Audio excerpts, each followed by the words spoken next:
Irina, congratulations. Thank you. Another important win, but we were mesmerized by this move A4. I'm pretty sure that this is your opening preparation. How far did you know? I guess, you know, the computer liked this move. But in general, yeah, like white is, the main idea is in this position is for white to play on the queen side. And, you know, black can either play A5 here or queen B4. And actually on queen B4, I kind of improvised because, I mean, I knew there was this bishop E2, knight E5, knight D3 idea, but I was like, okay, I kind of want to start with king A1 because it's useful pretty much in every position. And that way there's like none of this like knight C4, knight A3 business, right? It really discourages that.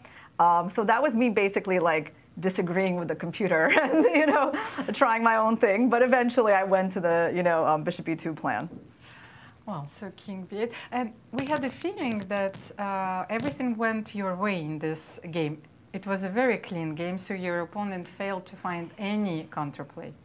Yeah, well, of course, during the game, it felt a lot more complicated. Like, okay, the move F5 really surprised me because it looks very anti-positional, you know, but a few moves later, then I was kind of questioning that. I was like, oh, okay, she's improving this light squared bishop. Maybe I somehow messed up. I mean, I think her main idea in F5 is if I go, for example, G5, I think she's going for F4. Yeah, that's, for example, the nice point of her move, that she's going to be improving the bishop. If I take, there's bishop F5, bishop D3, and then, you know, takes. I have to take with the rook, and yeah, at least like rook H F8.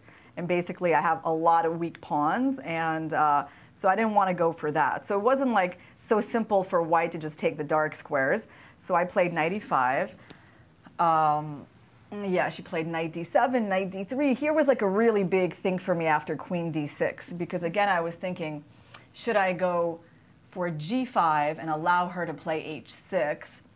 And basically, for example, yeah, H6, let's say I go H4, let's say takes, on G5, rook H1, and then basically like, let's say Queen E7, right? So this, okay, I see the computer wants me to just give away the G5 pawn. That wasn't so obvious, because basically on F4, bishop G8, you know, she has some play against E3, and I wasn't so sure about this position. And that's why I had a really long think. I went for A5, yeah.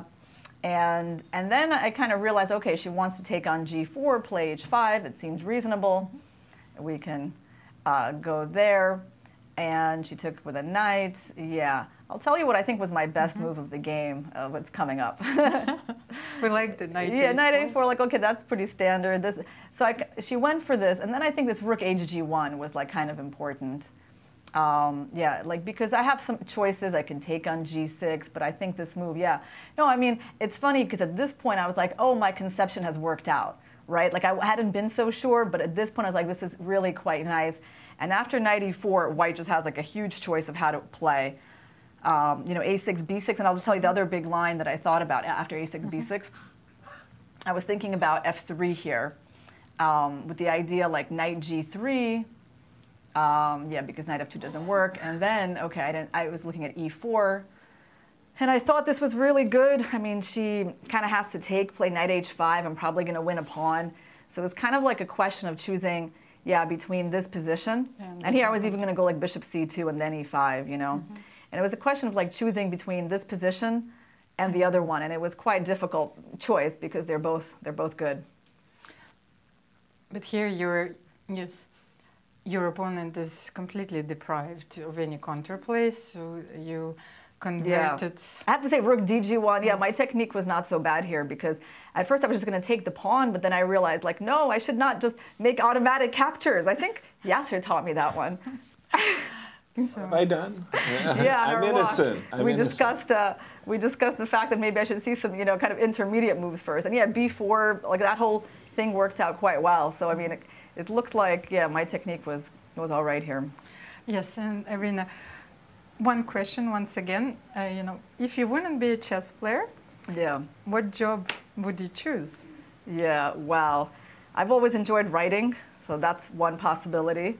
And when I was little, I had this idea that I could also be a lawyer, you know, because in general, I like arguing, I like digging for the truth, you know, analytical thinking, and yeah, I think I got that sort of Pitbull style, you know, that would work for law.